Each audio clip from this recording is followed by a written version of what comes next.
इस वीडियो में आज हम मार्क बुक्स में जीएसटी 1 रिपोर्ट के बारे में जानेंगे।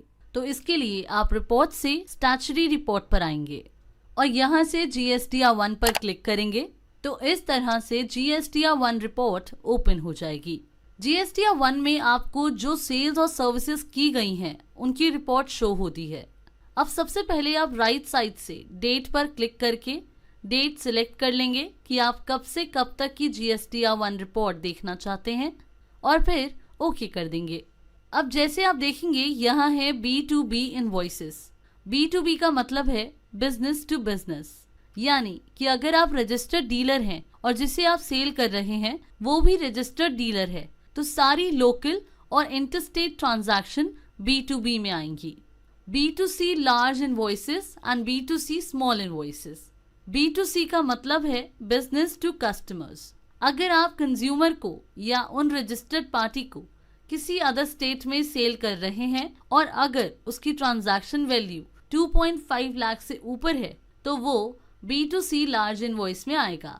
और अगर ट्रांजैक्शन वैल्यू 2.5 लाख से कम है, चाहे आप कंज्यूमर को सेल कर रहे हैं या उन रजिस्टर्ड पार्टी को, तो वो B2C स्मॉल इनवॉइसेस में आएगा। नेक्स्ट है credit note, debit note registered और अनरजिस्टर्ड। इसका मतलब है कि जो भी आपकी सेल रिटर्न हो रही है रजिस्टर्ड या अनरजिस्टर्ड पार्टी को, वो आपको यहाँ शो हो जाएगी। फिर है एक्सपोर्ट इनवॉइसेस। अगर आप इंडिया के बाहर किसी पार्टी को गुड्स एक्सपोर्ट करते हैं, उनके इनवॉइसेस आपको यहाँ एक्सपोर्ट इनवॉइसेस में शो होंगे।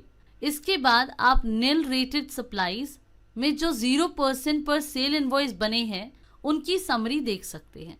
एग्जेम्प्टेड सप्लाईज, जो भी एग्जेम्प्टेड सेल्स हैं जिन पर टैक्स नहीं लगता, वो एग्जेम्प्टेड सप्लाईज में शो होगा। फिर HSN SSE समरी आपको यहाँ शो हो जाएगी। इसके बाद आप यहाँ इन पर्टिकुलर्स पर 1 by 1 एंटर प्रेस करके उनकी फर्दर डिटेल्स भी देख सकते हैं। इसके बाद आप यहाँ नीचे आएंगे तो यहाँ आपको GST समरी का बटन मिलता है। इस पर क्लिक करते हैं तो यहाँ आपको 2 बटन्स मिलते हैं जहाँ से आप HSN समरी और टैक्स समरी देख सकते हैं। जैसे HSN समरी पर क्लिक करते हैं तो यहाँ आपको HSN वाइज बिल की समरी शो हो जाती है। अगर आप यहाँ किसी समरी पर एंटर प्रेस करते हैं तो उस HSN के जो बिल क्रिएट हुए होंगे उनकी समरी शो हो जाएगी। और अब आप यहाँ जिस बिल को देखना चाहते हैं सिंपली उस रिकॉर्ड पर डबल क्लिक कर देंगे तो वो इनवॉइस ओपन हो जाएगा। अब एस्केप की प्रेस करते हुए जीएसटी 1 की स्क्रीन पर आते हैं। अगेन जीएसटी समरी पर क्लिक करते हैं और अब यहाँ से टैक्स समरी पर क्लिक करते हैं तो यहाँ आपको टैक्स वाइज समरी शो हो जाएगी। और अब आप यहाँ से जिस भी टैक्स समरी पर एंटर प्रेस करते हैं तो उस टैक्स से रिलेटेड इनवॉइसेस की समरी आपको शो हो जाएगी। और फिर अब आप यहाँ जिस भी इनवॉइस की डिटेल देखना चाहते हैं उस रिकॉर्ड पर डबल क्लिक कर देंगे तो इनवॉइस ओपन हो जाएगा। अब एस्केप की प्रेस करते हुए जीएसटी 1 की स्क्रीन पर आते हैं। फिर नेक्स्ट बटन है जीएसटी 1 रिटर्न्स। मतलब अगर आप जीएसटी 1 रिटर्न को एक्सेल या जेसन फॉर्मेट में कन्वर्ट करना चाहते हैं तो सिंपली यहाँ अपने अकॉर्डिंग ऑप्शन सिलेक्ट कर लेंगे। जैसे एक्सेल पर क्लिक करते हैं तो इस तरह जीएसटी 1 रिटर्न एक्सेल में जनरेट हो जाएगी और जीएसटी 1 रिटर्न का जो गवर्नमेंट ने फॉर्मेट दिया है उसी फॉर्मेट में ही एक्सेल फाइल जनरेट होगी।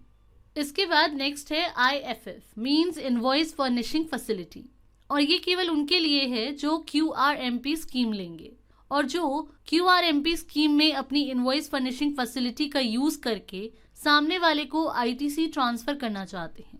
जो पर्सन QRMP स्कीम लेता है उसकी GST 1 क्वार्टरली होती है, लेकिन उसके रिसीवर को ITC ट्रांसफर करने के लिए गवर्नमेंट ने कहा है कि आप GST 1 तो क्वार्टरली करोगे, लेकिन अगर आप चाहो तो अपने इनवॉइसेस को मंथली बेसिस पर अपलोड कर सकते हैं और ये ऑप्शनल है जिससे आपका रिसीवर ITC क्लेम कर पाए।